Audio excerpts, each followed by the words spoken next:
persona.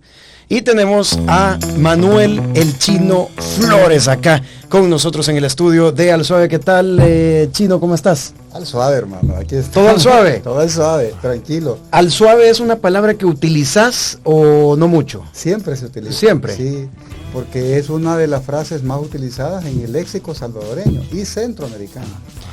¿Qué significa el suave? Si te pregunta, viene un extranjero, ¿verdad? Todo despacio, con cautela, con pausa, poco pelo pero bien peinado. ¿Ah? Perfecto. ¿La política es al suave? ¿Estar involucrado en el tema de la política? Sí, porque la política debe ser un elemento clave de unidad, de diálogo, conversación, y no un elemento que te separe y de odio. No puede ser nunca eso. Ahora me decís que debe ser. ¿Es no o es, no es? No es así. No debería. Es así. Debería de ser así. Es el deber ser de todo político el fomentar este tipo de cosas. Bueno, pero el Chino ya nos está llevando al tema político de entrada. Le pregunté qué significaba el suave, pero de pronto ya me iba metiendo por política. Pero Chino, hoy nos vamos a relajar, hoy vamos a platicar un poco acerca de la persona. Queremos saber, creo que ya todos tenemos bien claro quién es la figura política Manuel el Chino Flores. Te conocemos ya desde hace mucho tiempo en todo este tema político, pero queremos saber quién es la persona. Así que contanos, ¿quién es Manuel el Chino Flores? Bueno, primero un ciudadano salvadoreño con todos los derechos constitucionales, una persona nacida en Poetepeque, así se llama Quesaltepeque, Poetepeque, porque es un municipio que le ha dado muchos escritores y poetas al país. Alfonso Quijabría, José Rutilio Quesada, Antonio Casquín, Rubén Molina, Otoniel Guevara, Amílcar Colocho, Kenia Rodríguez y una cantidad pues de poetas jóvenes que hoy están dando, digamos, lo mejor de sí por las letras y las escrituras. Entonces nací en Quesaltepeque, en el seno de una familia humilde, mi papá carpintero, hacía ruedas de carreta, yo trabajé durante los primeros años de mi vida con él, aprendí el oficio. Mi mamá pues vendía pupusas, ropa usada, vendía carne en botella por las calles y yo como era el más chiquito la acompañaba siempre. ¿Qué pupusas te gustan? A mí me gustan todas las pupusas que sean fritas. Yo no sé si has visto algún programa mío en Facebook. Me gusta freír pupusas. Primero porque yo conté una anécdota. Una vez que yo tenía hambre, mi mamá haciendo pupusas, tenía encargos y de repente había una que estaba mal puesta, la agarré y dije, está fría. Agarré manteca de tunco, la puse en una cacerola y la puse a freír. Te quedó perfecta. Y me quedó perfecta. Entonces mucha gente comenzó a practicar y dijo, ¿cómo será la pupusa frita? Y una vez que la fríen, hermano, eso es un paladar de dioses. Te voy a recomendar que agarres una pupusa de queso, ya sea de arroz o de maíz, ¿sí? La frías y después de que esté bien tostadita, ponele crema. Ay, me vas a contar. Con crema. Fíjate que sí, yo creo que va. Creo que nos hace falta un poco acá en El Salvador experimentar con la pupusa. Tampoco soy la Olga Miranda, pero bueno, podríamos hacer un tutorial, Chino. Claro, pupusas del queso con chile podemos hacer, por ejemplo. En serio, vamos a dejar esa tarea para el equipo del Suave, para que en algún momento podamos hacer una receta de las pupusas del Chino. Claro, pupusas fritas. ¿Ah? Y yo con mucho respeto a la mía Olga, yo veo sus programas, una persona que trabaja mucho por la gente de la tercera edad. Es admirable su trabajo, ¿verdad? Y creo que vale la pena pues mencionarlo, porque a los buenos salvadoreños y salvadoreñas hay que destacarlos. Bueno, ¿aprendiste el oficio de la carpintería? No necesariamente. ¿Cuánto tiempo aprendí. Pasaste? Es decir, desde mi infancia, porque a los 15 años tuve que irme de la casa, pero durante, por ejemplo, de los 12 a los 14 años, ayudaba a mi papá, ¿verdad? Cuando se hacen ruedas de carreta, los que conocen de este oficio saben de que una rueda de carreta tiene 4 partes, prácticamente 5, ¿verdad? La masa, que es el centro, los rayos, que son los que salen, los camones, los que hacen la circunferencia, la bufa, que va en el centro, y la llanta, que es la de metal. Entonces, lógicamente, ese proceso se llama carrocería. Y mi papá adquirió ese oficio con su padrino, porque él se crió desde los 6 años con su padrino, porque cuando él nació falleció mi abuela y mi abuelo falleció cuando mi papá tenía 6 años. Entonces prácticamente no tuve hermanos ni familia, y yo por eso admiro a mi viejo, que en paz descanse, y que nos enseñó a trabajar. Por eso en mi familia, lo repito, soy el 7º hermano, soy el último. Fui a la escuela ahí en Quesaltepeque, a la Miguel Ángel García, después fui al plan básico. y después tuve que salir del país, que ya es otra historia que podemos hablar más adelante. Ok, bueno, te fuiste a los 15 años de tu casa. Exactamente, ¿verdad? ¿Qué pasó? Tuve que viajar a Nicaragua, ¿verdad? Las circunstancias de aquel momento eran muy duras para la familia porque todos mis hermanos involucrados en el conflicto. Uno de ellos todavía está en Chalate, allá vive. Ok. Y pues mis hermanos que son veteranos también participaron en el conflicto, yo era el menor. Entonces, pero en Nicaragua estudié en la UNAM Managua, fui catedrático de la UNAM Managua, yo soy biólogo. Fui el catedrático más joven de la Universidad Nacional Autónoma de Nicaragua. Y creo que todo ese proceso me permitió a mí adquirir una conciencia internacionalista muy solidaria. Prácticamente el tema de Quezaltepeque para mí está en mis raíces, en mis venas. Yo volví en el año 92, fui concejal en el año 2000, después alcalde del 2003 al 2012 y después diputado del 12 al 21. Entonces todo un proceso de acumulación de experiencias, de acumulación colectiva, ha permitido pues llegar hasta donde estamos en este momento. ¿Vivís en Quesalte todavía? Siempre vivo en Quesalte, nunca me fui. ¿Qué tal de tráfico? Horrible. Algunos decían, y te cuento, cuando yo era alcalde, que yo tenía casas en Escalón, en San Benito, que tenía coster, microbuses. Las tenés alquiladas, lógicamente. Por supuesto que tenía fincas en Nicaragua, que tenía haciendas ganaderas. Claro, eso la oposición se encargaba de hacer campaña negra, igual que este gobierno que hace campaña nefasta contra la oposición en este momento. Pero todavía estoy esperando que presenten las pruebas, porque si tengo casas en Escalón, no sabía. Tengo casas en San Benito. Oh my God, como dicen los gringos. ¿Va? Pero la verdad es que en política no se puede ser tan sucio. Yo vivo siempre en Quezaltepeque, final cuarta calle Oriente, casa número 25, barrio Concepción. ¿Por qué te quedaste en Quezaltepeque? O sea, siendo diputado, pues lo normal es que te vengas a San Salvador porque te queda mucho más cerca. Lo que pasa es que lo normal es para aquellos que no entienden que lo que estás haciendo es cumpliendo una tarea y no mejorando tu vida, porque cuando tú ya aspiras a algo más allá de tu salario, pues ya te conviertes en un sinvergüenza que estira la mano y negocia. Pues. Pero cuando tú debes de cumplir una tarea que el pueblo te ha asignado, que es representarlo, ya sea en la alcaldía o en la asamblea, tienes que dar lo mejor de sí. Todavía ando la camioneta que yo saqué en el 2009. Tiene 14 años. Es una Fortuner del 2009. Ahí del 2008, ¿verdad? La compré en el 2009. Usada, ¿verdad? Que la terminamos de pagar hace como un año. ¿Verdad? Entonces, ¿Qué marca? Fortuner, Toyota Fortuner. Una 14 Fortuner. años tiene, sí. todavía la ando. Buena marca. Claro que es buena marca porque uno también hace sacrificios para después no andar comprando otras cosas ahí. Pues. Y hay diputados que están siendo señalados que acaban de entrar y ya tienen casa propia. Bueno, es lo que dice la gente, ya entramos nuevamente en política, Chino. Regresemos un poco a tu infancia. A la vida normal. ¿Practicas algún deporte? ¿Te gustan los deportes? Sí, ¿Cuál? Yo soy judoka, ¿verdad? Soy judoka en Nicaragua. Entrené en la Universidad Nacional, fui de la selección de la Universidad Nacional. Mi maestro fue el profesor Roberto Galeano, que también aquí dio clases en la Universidad Nacional de El Salvador. Me gusta el fútbol, me gusta el tenis de mesa y prácticamente me gustan todos los deportes, tatarata para jugar basquetbol, entonces, pero sí me gusta el fútbol.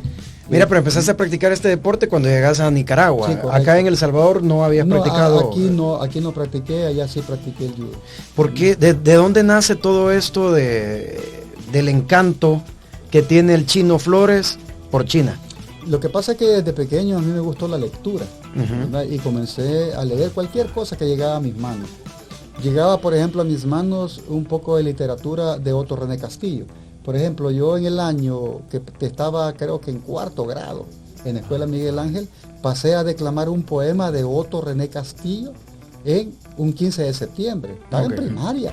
Entonces, cuando alguien me dice, ¿y vos sabés lo que declamaste esa vez? Se llama Aún bajo la amargura. Y por uno de esos poemas es que mataron a Otto René Castillo en Guatemala. Lo puedes declamar ahorita, ¿te acordás todavía, Chino? Frase, dice, al fondo de la noche bajan los pasos y se van. Cavilosas tinieblas lo rodean. Aire, borrachos, edificio, alguien que huye de sí mismo. Una botella rota sangrando, un papel viudo gira en una esquina y un libre pensador se orina donde mañana jugarán los niños de bien. Junto al rocío algo rechina a lo lejos. Hielos oscuros, jeritas, asfalto y piedras ciegas, aire dormido, oscuridad, frío y policías, frío y más policías, aires, prostitutas, borrachos, edificios, borrachos policías y de nuevo policías. Las estadísticas dicen que por cada 100.000 judiciales hay un doctor en Guatemala. Comprenden entonces la pobreza de mi país, el dolor y la angustia de todos. Si cuando digo pan, me dicen calla. Si cuando digo libertad, me dicen muere, pero no callo ni muero. Lucho, y si lucho, eso enloquece a las autoridades de mi país, porque si vivo lucho, y si lucho contribuyo al amanecer. De esta manera nace la victoria, aún en las horas más amargas.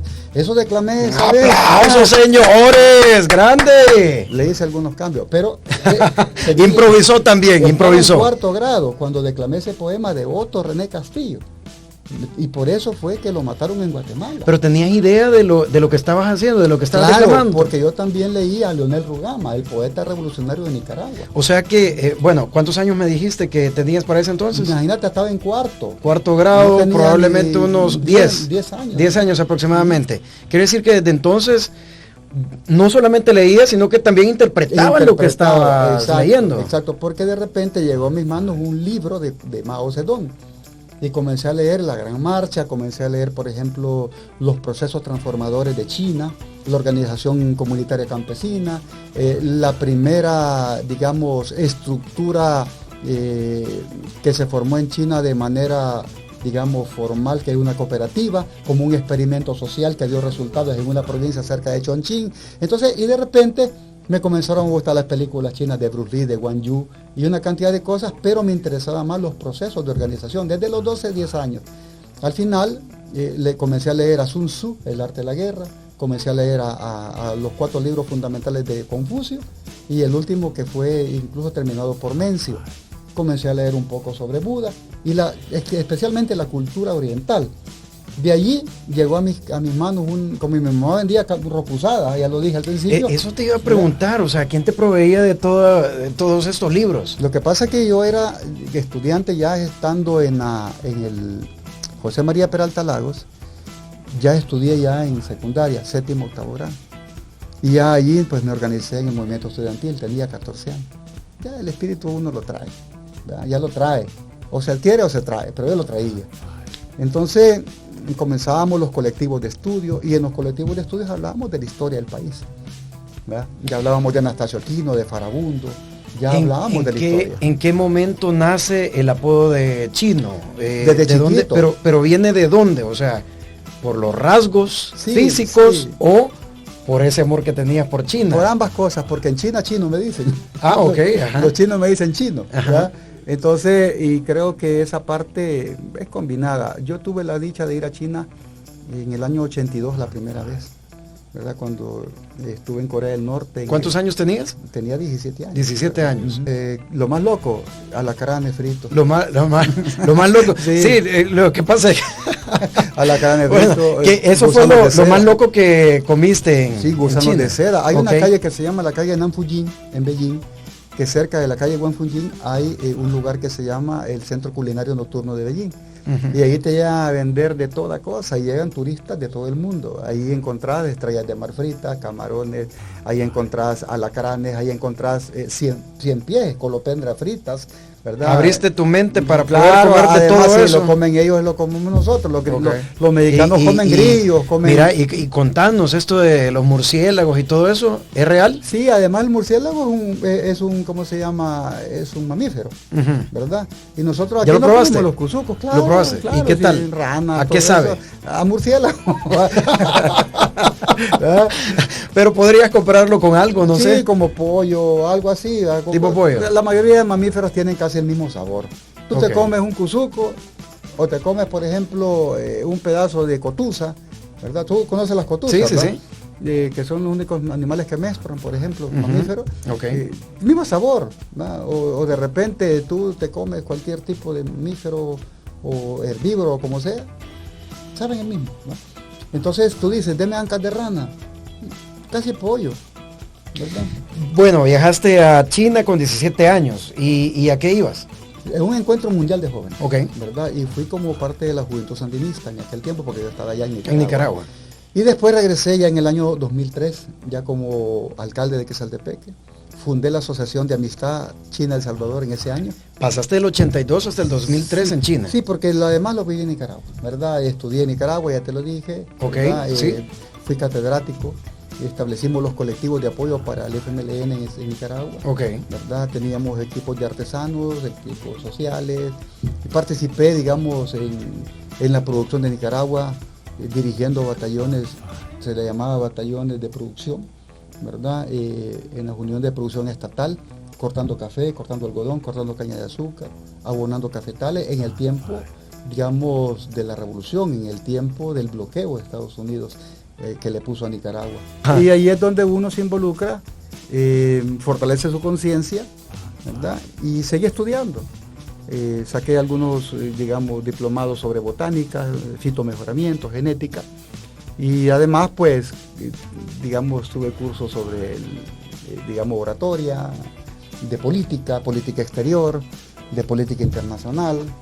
Bueno, entonces te preparaste de esa forma, claro, también como para este paso. Sí, porque uno debe prepararse antes para no venir como los diputados de Nuevas Ideas a patinar, ¿verdad? Ok, sí, bueno. Apoyar botones y además no puyen, solamente dele suavecito porque es una pantalla táctil.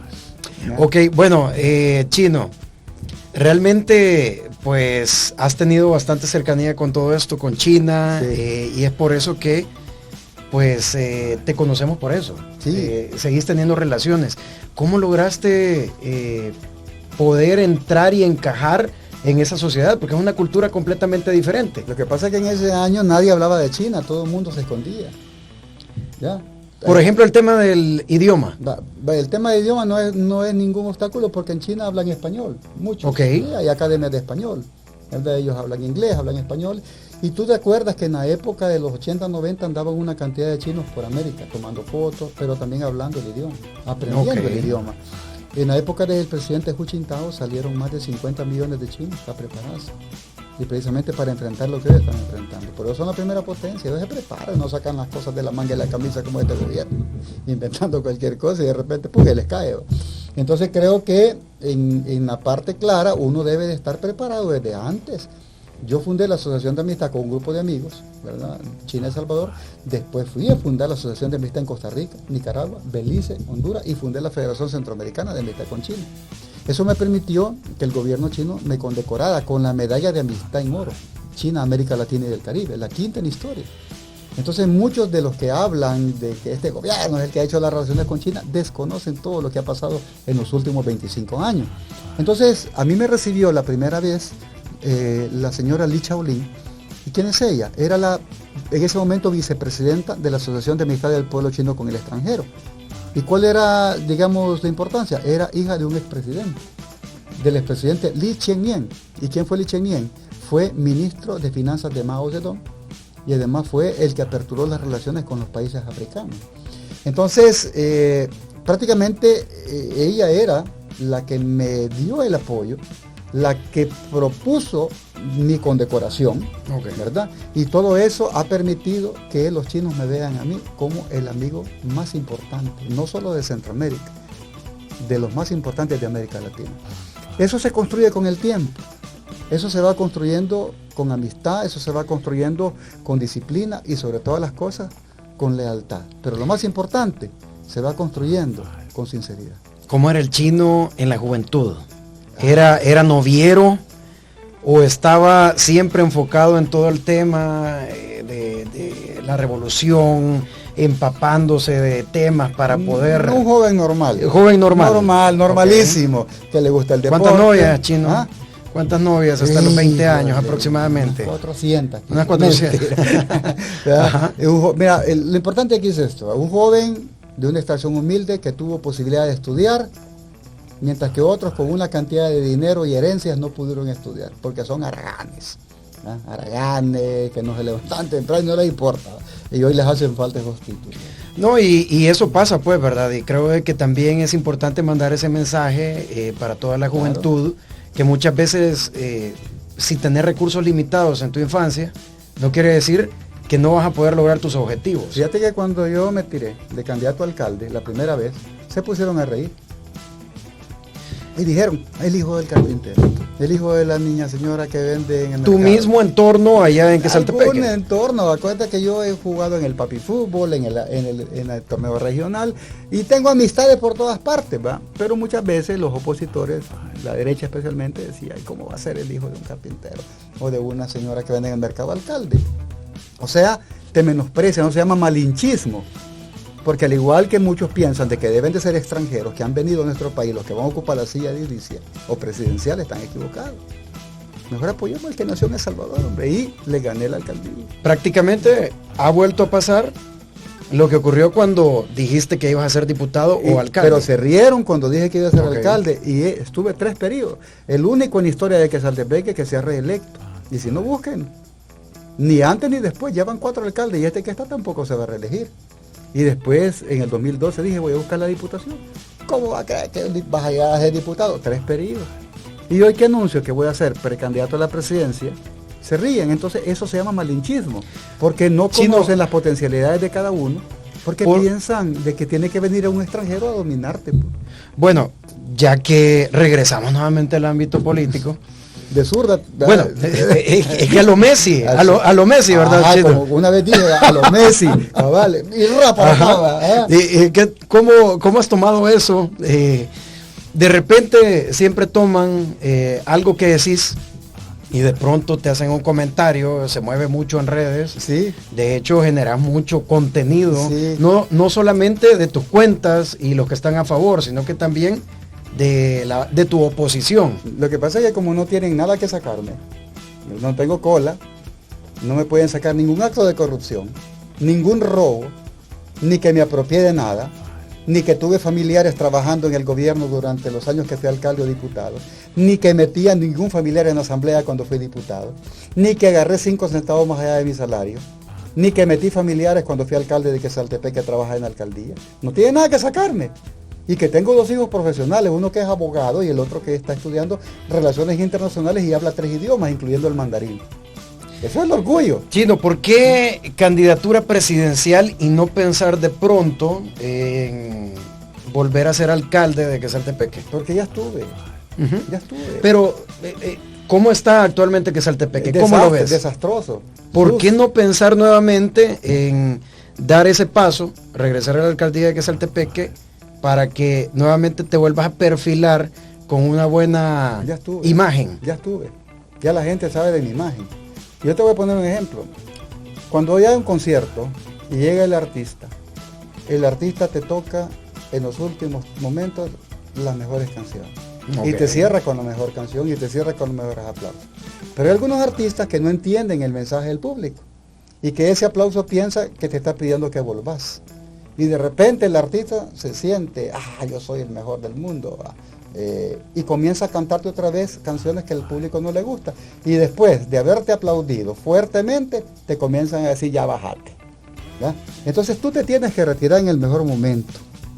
Tú tienes que irte en el mejor momento, cuando la gente sabe que has hecho lo mejor por ellos.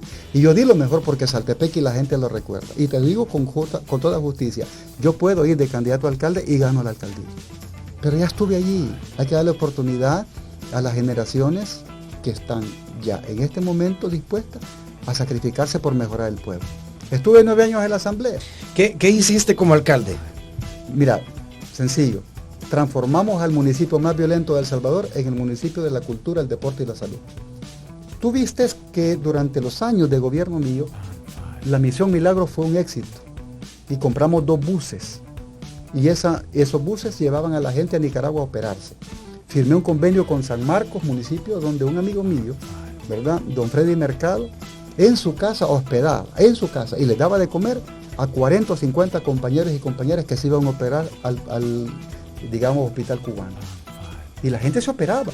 Y ahí nos mandábamos lo que saltecos. Pasábamos recogiendo a Popa, Nejapa, Ciudad Delgado, y la gente se iba para Nicaragua a operarse, sin cobrarle un centavo. ¿Qué hicimos? Pavimentamos todas las calles del centro de Quesaltepeque, por primera vez en historia. ¿Qué hicimos? Te echamos la cancha a Roberto Argüello, que había sido ofrecimiento de 5 alcaldes antes. ¿Qué hicimos? Le metimos agua potable casi a todas las comunidades. ¿Qué hicimos? Proyectos, el primer proyecto de convivencia y paz social a través de las unidades de valores nació en Quesaltepeque.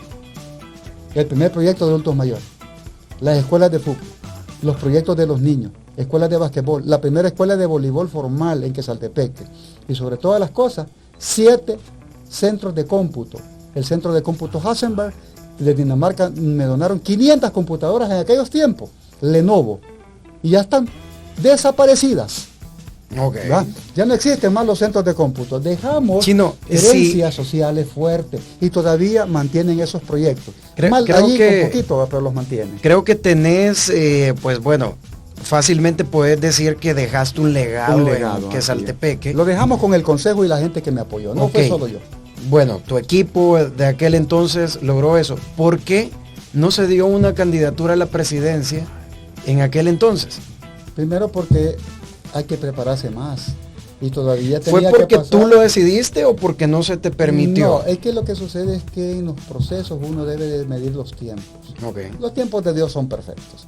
Y además me faltaba la experiencia de ser legislador. Ya lo soy, ya lo fui. Acumulé de experiencia y uno debe prepararse para no venir a dar, digamos, golpes en cada lado en que tú puedas tener el poder completo. Tienes que pensar también en la economía del pueblo más pobre. Pero hoy por hoy el país ha duplicado la pobreza y la miseria. ¿Hay algo bueno que este gobierno haya hecho? Por supuesto, yo lo sigo manteniendo. Han atinado en el tema de seguridad, no así en el régimen de excepción con las capturas de inocentes. A mí me preguntan si yo mantendría, digamos, el régimen. Les digo que no. Porque hay leyes que te permiten a ti aplicarle a los delincuentes. ¿Qué harías de llegar a ser presidente, Chino? Sencillamente la recuperación del agro como parte fundamental. La inversión en el agro, no solamente darle un paquete de agrícola a los campesinos, la tenencia de la tierra, que es un tema que debe de cumplirse. Si uno ve la historia desde la reforma agraria, las tierras han regresado a las manos de los anteriores, ¿no? Siguen los oligopolios y siguen los terratenientes teniendo todo el control en este país. Y la gente pobre no tiene ni dónde sembrar. Es más, tú le das el paquete a la gente, la semilla, y hoy ni se lo están dando, pues. Y le das el abono, pero la gente tiene que alquilar la tierra para sembrar. Ahí se le va todo. Ya no hay ganancia. ¿A cómo está la libra de maíz ahorita? 58 centavos. La libra de maíz, hermano. Bueno, ¿Por qué? Porque no hay política de soberanía alimentaria. De pronto también es por el momento que estamos atravesando. No, eso por Nicaragua vale 23. En Nicaragua, claro. Ok. Bueno, Nicaragua siempre ha sido fuerte. ¿Y por qué nosotros no? Es interesante. Exacto, a eso me refiero. ¿Verdad? Tuvieron 4 años para pensar en un plan de soberanía alimentaria. Tuvieron 4 años para pensar en un plan de recuperación del agro, pero lo que han pasado son 5 ministros de Agricultura. Porque ninguno funcionó. Porque la agricultura no les ha importado. ¿Sabe por qué? Porque han privilegiado a los importadores. Esos se van a servir con la cuchara grande, traer granos básicos de fuera del país para vender más caro a la población. ¿Qué cosas mantendrías, Chino, de las que se han ejecutado actualmente? Por ejemplo, el tema de la seguridad. Hay que seguir aplicando el tema de seguridad. Hacerle un juicio justo a la gente, ¿verdad? Yo no metería preso a ningún inocente. Ya van liberando más de 5.000 inocentes. Y dicen que no habían metido ni uno. Al final se les cayó la trama, ¿verdad? Que hasta el mismo ministro de Seguridad ha aceptado de que hay muertos ya en las cárceles y que van a investigar. Ya lo digo, o sea que la crítica que nosotros hicimos hace un año cuando comenzó el régimen de excepción era correcta. No metan presos a los inocentes. Tuvieron 4 años para pensar en un plan de recuperación del agro, pero lo que han pasado son 5 ministros de Agricultura. Porque ninguno funcionó. Porque la agricultura no les ha importado. ¿Sabe por qué? Porque han privilegiado a los importadores. Esos se van a servir con la cuchara grande, traer granos básicos de fuera del país para vender más caro a la población. Alguien hay que investigar. Chino, no quiero que te estreses, quiero que esta entrevista sea al suave, así que regresemos a tu vida. ¿Cuál ha sido tu momento más feliz? El momento más feliz de tu vida. Yo siempre soy feliz. Tener una familia, tener a mis hijos, ¿verdad? Tu familia es lo más importante. ¿Cuántos hijos tenés? Tengo dos hijos y uno que falleció hace casi 5 meses. Tenía 4 meses, mi hijo Farid, lamentablemente falleció, ¿verdad? Y teníamos un sueño con él. Lógicamente, Dios sabe por qué hace las cosas. ¿Cómo manejaste esa situación? No, duro todavía. Tú sabes, el 4 de junio cumple ya 5 meses de fallecido el niño. Y lógicamente, pues, para mí ya tenía sueños con el niño, pero Dios sabe por qué lo hizo. ¿verdad? Pero sin embargo recibí la solidaridad de un pueblo entero.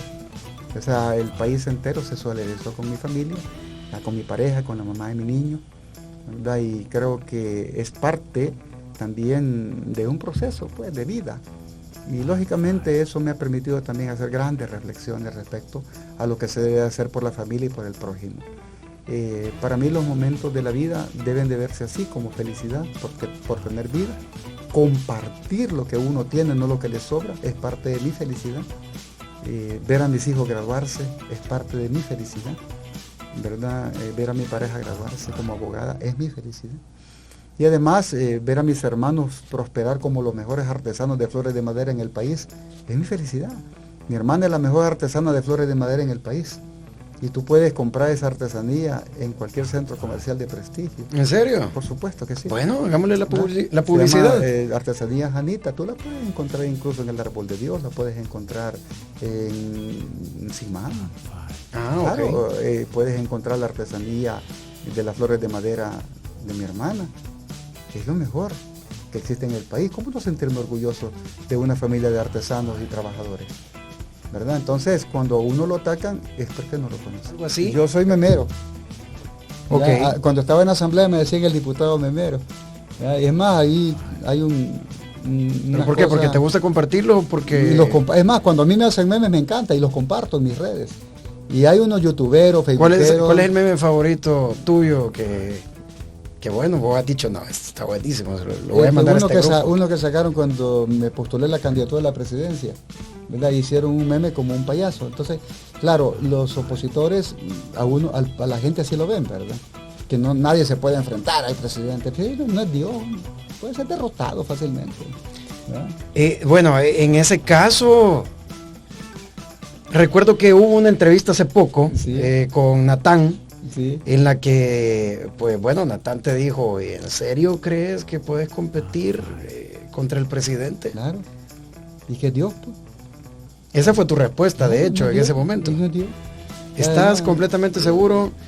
¿Ya tenés una estrategia? Claro. Es únicamente que vos decís y tenés el feeling, yo voy a correr por la presidencia de la República, siempre lógicamente por medio del FMLN. Tú pregúntate por qué soy uno de los personajes más atacados, por los facebookeros, youtuberos, tiktokeros y por todos los diputados cian que han llegado allí por saber ni cómo llegar. No saben, a veces llegan a la asamblea y yo soy diputado, porque no saben que son diputados, no saben que la gente los eligió por la N, ¿va? Y de repente los llaman por su nombre y todavía se quedan pensando, ¿seré yo el diputado ese?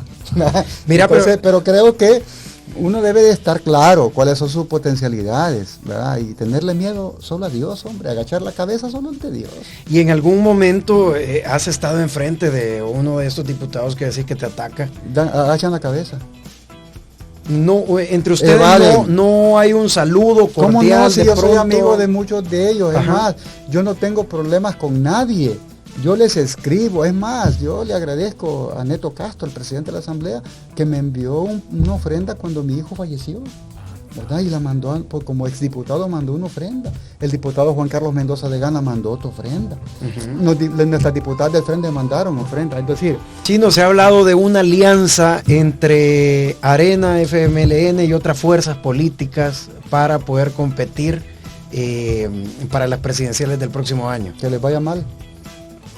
¿No estás de acuerdo con eso? Yo no voy a estar de acuerdo, no es que hacer alianza con Arena, ni con la extrema derecha. Sería, sí, creo que sería una traición a nuestra gente, hombre. Hay que verlo así. Lógicamente han tirado esa cascarita para que comencemos a hablar de este problema y descuidar los verdaderos problemas del país, la falta de empleo, la sequía que está haciendo ya estragos, la falta de políticas claras de este gobierno en materia de agricultura, el problema del estadio que se les ha ido de la mano. Han querido sacar raja política por ese problema mucha gente. Eso no se vale. Pero ahora sacan de que el Frente Arena y van a una... No, eso es falso. Porque no lo entienden. Y el Faro tira una cascarita y se tropezaron todos los de Nuevas Ideas. Ahí están todos los diputados, como no tienen nada que hacer, diciendo, ya ven el pacto entre Frente y Arena, ya ven que son lo mismo, las chusmas aquí, las chusmas allá, ¿verdad? Y es que no entienden de lo que pasa. Un pacto, una coalición es lo que se firma. Y no se ha firmado nada, ni se va a firmar. porque la Convención Nacional, que es el máximo organismo de dirección del Frente, ha dicho no, ni con Arena, no con Gana y no con Nuevas Ideas. Y punto. Y así se va a cumplir. En tu caso, vos estás completamente cerrado a eso. Las Imposible. alianzas es con la sociedad civil, con las fuerzas progresistas, con las organizaciones populares, con los sindicatos, con las iglesias, con los líderes comunitarios, defensores del medio ambiente, defensores del agua, defensores de derechos humanos, con ellos la coalición, con ellos la alianza. Chino, y hay algo que se pudo haber hecho mejor en el pasado. El gobierno del FMLN pues, tuvo 10 años y ¿qué aspectos considerás fueron erróneos y que llevaron a lo que está pasando actualmente? Lo que sucede es que la gente esperaba que en 10 años el Frente cambiara lo que en 200 años la derecha destruyó. Porque 200 años gobernó la derecha. Desde que es república, 200 años. Ha gobernado la derecha. Entonces, los latifundios, las privatizaciones, las AFP, todo eso lo hizo la derecha. Privatizaron la salud. Es decir, y querían que en 10 años nosotros compusiéramos un país destruido. ¿Qué nos encontramos? Nos encontramos con una férrea oposición de la derecha, de la Sala de lo Constitucional, de los grupos fácticos de poder, de los corruptos, de los que siempre han negociado por este pueblo. Y por lo tanto, pero en 10 años se hicieron avances significativos que este pueblo debe de recordar. Primero, cuando se comenzaron a dar uniformes, zapatos y cuadernos en Centroamérica, fue durante los gobiernos del Frente. El vaso de leche, hoy ni siquiera en polvo, antes era líquido, ¿verdad? Segundo lugar, Ciudad Mujer, un ejemplo en la ONU reconocido. La construcción de hospitales, carreteras, 240 puentes construidos y reconstruidos. La atención inmediata después de las lluvias que ocurrieron allá por el año creo que 2006, 2007. ¿Por qué el salvadoreño en aquel entonces no compró la idea de que ¿Cómo no? el FMLN ¿Cómo no? Porque recuerda ese camino y por qué ahora sí? No. Tú puedes hacer un análisis frío, porque hay gente que con el hígado hace análisis. ¿Va? ¿Por qué se ganó el segundo periodo como gobierno? Porque algo bueno se hizo en el primero. A pesar que no era un gobierno 100% FMLN, sino un gobierno de alianzas, porque el Frente prácticamente no participó. Bueno, para el segundo periodo sí era... Entonces en el segundo periodo enfrentamos la peor oposición de la historia de un gobierno. La peor. Porque este gobierno actual, mientras yo fui diputado, le di todos los votos y mi fracción para los préstamos durante la pandemia y más allá. Nunca le negamos un voto. Y que vengan a decirlo, demuestren lo contrario. Pero nosotros, me recuerdo con el gobierno de Sánchez Serén, un préstamo de 900 millones fue declarado inconstitucional por la sala. ¿Y para qué era ese proyecto? Para salud, para la agricultura, para los veteranos, para el tema de seguridad. Pero sabían los grupos fácticos que con ese préstamo la seguridad iba a mejorar. Pero no se dio, lo declararon inconstitucional. A tal grado que la sala de esa época declaró inconstitucionales a los 82 diputados suplentes. ¿No te acuerdas? 84, ¿eh? 84 diputados suplentes los declaró inconstitucional. Todo eso enfrentamos. Enfrentamos una oposición de la derecha férrea. Es decir, no nos dejaron gobernar. Y por supuesto que cuando uno analiza también obras que se hicieron, como el Paso del Jaguar, se hicieron obras grandes allí en el Redondel Maferré, ¿te acuerdas? Allí por la Gran Vía. Todos esos pasos a desnivel durante el gobierno del Frente. Se terminó la Diego Sinfín, que es el símbolo de la corrupción de Arena. Y hay que decirlo, pues. Entonces tú agarras ese proyecto y lo terminas. Comienza la calle al Puerto La Libertad, que después le llaman Subcity. 96% terminada, solo hicieron el último trachito y dicen, nosotros hicimos la carretera. Es decir, tú debes de tener decencia en aceptar quién la comenzó. ¿Qué les cuesta decir? Se comenzó en los gobiernos del Frente y se terminó en este gobierno. Pero no, hay que quitar las placas. Y comienzan a quitar placas y a pintar y decir, esta la hice yo. Claro, pero mucha gente aplaude y dice, cierto, dándose cuenta que no es cierto. ¿Por qué? Porque hay odio todavía.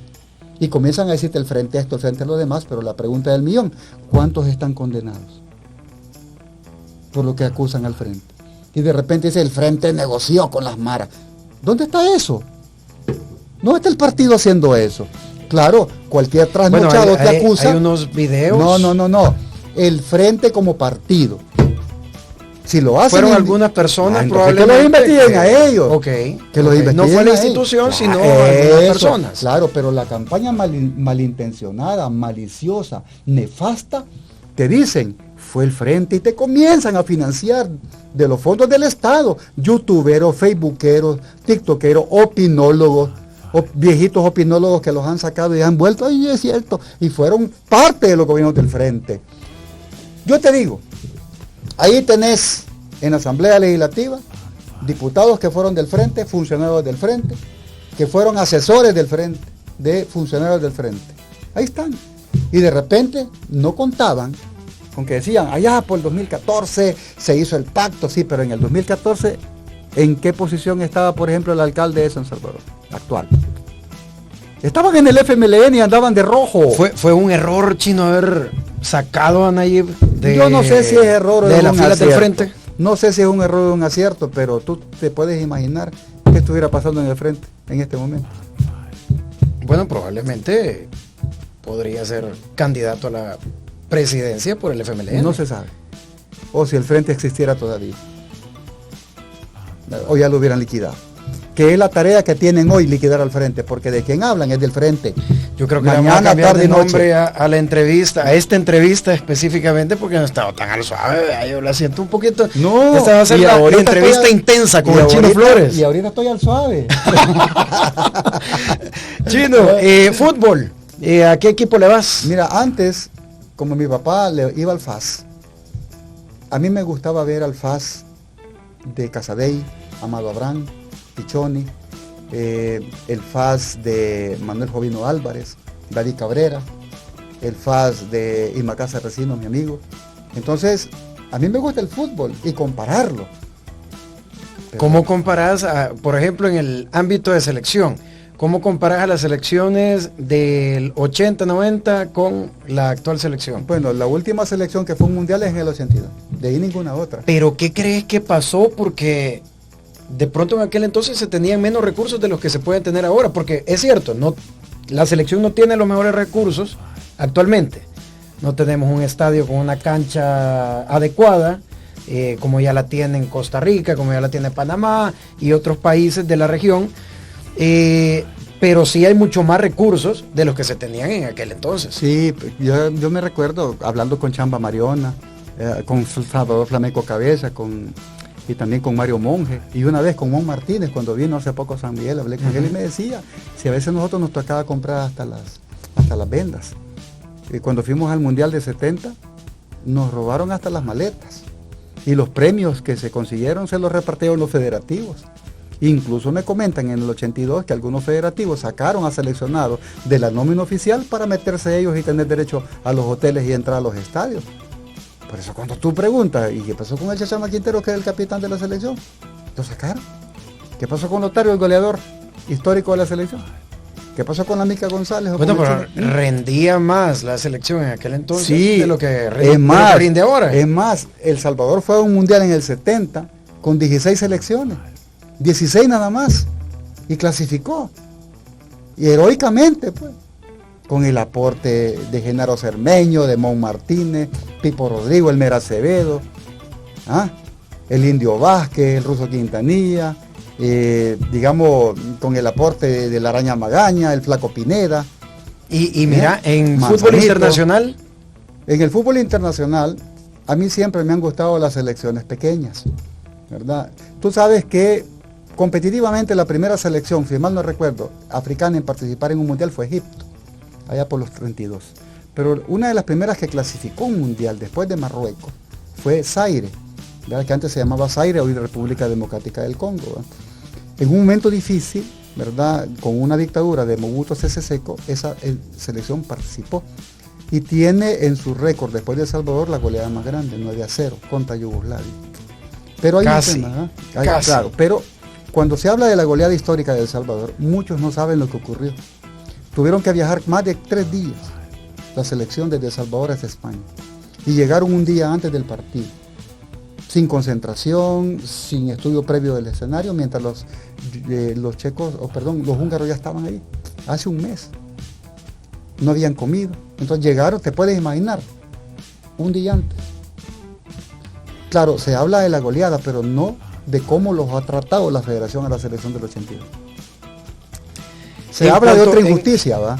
70. ¿Qué otra injusticia? La otra injusticia, 70, ¿va? Se acusa a don Hernán Carrasco de solo haber llegado a ocupar el cargo de director técnico, cuando fue Goyo Bundio el que clasificó a la selección. Pues sí, pero lo que no cuentan es que Goyo Bundio se fue para Argentina por problemas de salud de su esposa y que no pudo regresar a tiempo para dirigir la selección. Entonces buscaron a don Hernán y a don José Santa Colomba y dirigieron la selección. Y afrontó el reto. Y claro, afrontó el reto. Y don Hernán te lo cuenta, pero como siempre hay gente malintencionada que te dicen que no le no cuentan toda la historia. No cuentan toda la historia porque no les conviene. Pero en fútbol internacional, yo le voy al Liga Barcelona. Española, ¿le vas al Barcelona? Al Barcelona. Messi o Cristiano, fácil. Es que cuando uno habla de las posiciones claras, ¿verdad? De dónde juegan, Cristiano es un centro delantero y Messi es un creador. Es como comparar a Pelé con Maradona. Pero si vos metes... Pero si tenés que elegir a uno para que te acompañe de vicepresidente. Es que el problema es así. Si es entre Messi, Cristiano Ronaldo o Eusebio de Portugal, yo me llevo a Eusebio. ¿Va? Yo me llevo a la Pantera Negra. ¿Y entre Messi y Cristiano? Y entre Messi y Cristiano, ¿quién es más importante para un equipo? Es Messi, porque es el orquestador. Cristiano es un goleador nato, ¿verdad? Un atleta de primera y de los mejores futbolistas en la historia. ¿Sos fanático?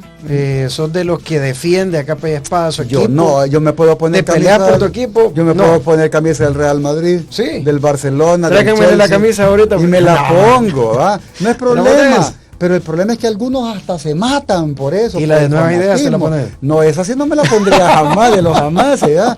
Me haría picazón, primero porque es parte de la traición, ¿verdad? Entonces no. Ok, bueno, Chino, ya casi estamos llegando al final de la entrevista. Te quiero preguntar, ¿cómo están las relaciones con China actualmente? Siempre mantengo directamente con Beijing mis relaciones con mis amigos. ¿Y el país, cómo están, qué tan sólidas son las relaciones de China y El Salvador? Lo que pasa es que las relaciones van a depender mucho, uno, de tu lealtad, ¿verdad? En segundo lugar, de la capacidad que tengas de entender el momento geopolítico en que vivimos. Y lógicamente estamos hablando de que durante las relaciones diplomáticas, en un momento casi se rompen, ¿verdad? Se habló mal de China, los que hoy gobiernan, ¿verdad? Los diputados. Hablando del TLC, pregunta qué diputado ha salido a defender el TLC con China. Todos son mudos. Porque si comienzan a hablar de un TLC con China, están hablando en contra de Estados Unidos. Y les quitan la visa. ¿O has visto a los diputados defendiendo la relación con China? Visa? No, me la quitaron. ¿Te la quitaron? Me la quitaron durante las relaciones diplomáticas. ¿Por? Antiimperialista. Por mi relación con China. ¿Cómo te notifican eso? No, y claro, un correo. No. Yo iba para Los Ángeles a recibir un premio. Iba a Los Ángeles. Y cuando yo iba a abordar el avión me dijeron que no estaba autorizado a entrar a territorio estadounidense. Sin pedir explicaciones dije, bueno, me voy para mi casa. O sea, pasaste el control de la aerolinea y llegaste a la puerta. No, ni siquiera eso. No pasaste eso. Cuando fui a hacer ¿el check-in? Dije, no puedo entrar. Gracias a Dios, bendito Dios, ¿verdad? Porque Raúl, no me la quitaron ni por narcotraficante, ni por corrupto, ni por violador de los derechos humanos, ni mucho menos. ¿Y cómo te lo tomaste? Por ser antiimperialista. ¿Cómo te lo tomaste? Me lo tomé tranquilo. Además, para viajar para China puedo viajar por Europa o por México. No hay problema. Pero estar llorando como un diputado que todos los días llora porque le han quitado la visa, tampoco. ¿Verdad? Es la Llorona. Yo no voy a ser la Llorona nunca. La Llorona, ok, bueno, muy bien. ¿Quién es el diputado? La Llorona. Y me ataca todos los días. Y publicó un video editado contra mí sobre el tema del Río Lempa, que el Frente había hecho el Río Lempa sin saber que es un video editado. Ahí sale la Llorona. Es más, la Llorona salió hace poco hablando ya ven, que el pacto de arena con el Frente, y hasta saca ya la posible, ¿cómo se llama?, gabinete de gobierno, donde me menciona como vicepresidente de Gerardo Aguad. Entonces viene la Llorona y comienza a leer todos los ¿cómo se llama?, todas las posiciones, y claro. ¿Y qué puedes esperar de un funcionario que esté haciendo ese tipo de cosas en lugar de preocuparse por la agricultura del país? Nada. Y llora todos los días que la visa, que me quitaban la visa, que ahí le vamos a dar una visa. ¿Ah? ¿Para China? No, No, ¿para dónde? Una visa para tomar café. Ok, perfecto. Bueno, Chino, ¿tenés el dato de cuándo se empieza el estadio chino? Que es de cierto que le van a poner Estadio Manuel El Chino Flores. Y fíjate que sería lo ideal, porque Ok. porque yo he trabajado por años, pero claro, no lo van a hacer nunca, porque lo que tratan es de ocultar la historia de uno, pues. O sea, debería llamarse así. Es que, el no, es estadio. que fíjate que incluso en Quesaltepeque nunca permití que nominaran ni siquiera una obra a mi nombre. Nunca. Y ahí hay alcaldes que le gusta que le estadio fulano, estadio sultano, y ni siquiera pepas al vuelo jugaron, ¿me entendés? Ni siquiera tarjetas al vuelo, ni la ouija. ¿Y tenés conocimiento de eso, de cuándo va a ser la construcción? No, primero porque... ¿No te has involucrado en todo eso? Lo que pasa es que el gobierno es el gobierno, y además cada gobierno va a mantener las relaciones con China como mejor le plazca. Lo que sí estoy contento es que las obras que se están ejecutando, como es el estadio, la biblioteca, las obras en subsidio y de saneamiento o el lago de Ilopango, son producto del trabajo que realizamos durante años. ¿Qué sucedió? Las relaciones de amistad con China comenzaron hace más de 25 años. El Salvador comenzó a conocerse hace 25 años, no ahora, como algunos piensan. Yo he viajado 40 veces a China y fue un trabajo duro que hicimos. Y ahí está el resultado. ¿Quién va a ser el beneficiado? El pueblo cuando entre al estadio, el pueblo cuando entre a la biblioteca, el pueblo cuando tome agua ya potabilizada del lago de Ilopango. Eso es para mí lo más importante, que el pueblo se beneficie del trabajo que le encomendó a uno hacer. Que otros quieran tomarse que gracias a mí, pues está bueno, ahí les vamos a dar un diploma. Chino, ¿cuándo la política se va a tomar al suave? ¿Cuándo las cosas se van a arreglar platicando y todo? Vamos a llegar en algún momento a eso. Uno debe de tomarse un tecito al suave, Ajá. ¿verdad? Y tomar la política como parte de la cultura. Pero tú sabes que no hay cultura política en El Salvador. Porque todo es pleito, todo es llanto, todo aquí es acusaciones. Es como las redes sociales. Pero, el 80% Chino, se podría es decir falso, también que ¿ah? de un lado y de otro. No, de todos lados, y aquí nadie se escapa. Nadie se escapa. ¿Y crees que podría funcionar otro tipo de política? Claro, que hay que venga alguien hacer con un mensaje conciliador. ¿Crees que pueda funcionar? Una revolución moral. Porque si tú haces un trabajo para hacer creer que sos honesto, que sos un gran pícaro, nadie te va a creer. Que te conozcan una gran cola de pisote. ¿Sabes el pisote cómo es, verdad? Uh-huh. Es un animal con una gran cola, en Nicaragua así le llaman, ¿verdad? Es casi un zorro. Si tienes una gran cola que te patee, no estés hablando de amor, ¿me entendés? No estés hablando de que sos pulcro, cuando ya te conocen qué tipo de rata sos, ¿verdad? Por eso un político no debe de mentir, y estos diputados de Nueva Ideas dijeron que se iban a quitar los privilegios, que no iban a viajar, que se iban a quitar los privilegios, que se iban a quitar el fuero. ¿O no dijeron eso? Que se iban a quitar el fuero. Y no se lo quitaron. Son mentirosos. Y yo recuerdo las palabras de Ronda Lomano. Las voy a decir porque ahí está en el video. Y si no lo hacen, no van a ser dipurratas, van a ser super dipurratas. Eso dijo Ronda Lomano. No se quitaron el fuero. Ni los PPI, porque dijeron que no iban a tener necesidad de PPI. Y ahí andan. ¿En algún momento dejas de hablar de política, Chino, en tu día a día, con tu familia, no sé, de pronto? La política es un arte. ¿Con tus hijos? La política es transformadora y a mis hijos les encanta la política. Uno está estudiando relaciones internacionales, el otro es abogado y le encanta la política. Y con ellos disfrutamos y me contradicen y aprendo de ellos. ¿Ellos están alineados a tu filosofía e ideología? Ellos tienen sus principios, ¿verdad? Que son la lealtad, la solidaridad, la mística y el internacionalismo bien inculcados. Y eso es un éxito para un padre. ¿Qué haces los fines de semana, Chino? ¿Quién? ¿Vos? Ando en las comunidades, ando con la gente, o a veces me voy al papi fútbol, a veces al parque a tomar chuco, a veces visito a mi familia. Domingo en la noche, a ver películas, cenita, me encanta ¿qué? ver películas chinas. ¿Cuál es tu película Yo los favorita? invito a que vean, bajen una aplicación que se llama Ikiji, así se escribe, Ikiji, I-Q-I-Y-I, Ikiji, se pronuncia Ikiji. Es una aplicación china donde van a ver películas chinas. Y hay una serie que se llama Héroes. ¿Están traducidas? Sí, están traduciendo sí. en español. Se llama Héroes. Son 45 capítulos de 43 minutos cada uno. Viene siendo una plataforma como Netflix, esa. Es como XG. Netflix, XG. Okay. ¿no? Entonces, esa plataforma, esa serie se llama Héroes, que creo que es de 2020, habla sobre un héroe chino. ¿Cuál es la importancia? Ese héroe se llama Ouyang Ya, que durante, digamos, el levantamiento de los Boxers, ¿ya? Y la guerra de las 8 naciones contra China, los 8 poderosos, nació la idea de que los chinos eran los débiles de Asia. Así les decían los italianos, los franceses, los ingleses, los gringos. Entonces Ouyang Ya quiso meterle en la mente del pueblo chino que no son débiles y que por eso deberían de aprender artes marciales y que deberían de aprender también la dignidad de un pueblo y ponerla en práctica. Entonces Ouyang Ya enfrentó a los japoneses en el cuadrilátero, a los occidentales, ¿verdad? Y él los derrotó. Entonces esa historia se basa primero en la lealtad a la familia, a la madre, a los hermanos, a la patria. Y eso se da ya por el año de 1886 al 90, al 2000, sí, más o menos del siglo antepasado al 2016 más o menos, después de la revolución del 11. Entonces, vean esa serie desde el primer momento y se van a dar cuenta lo bonito que es.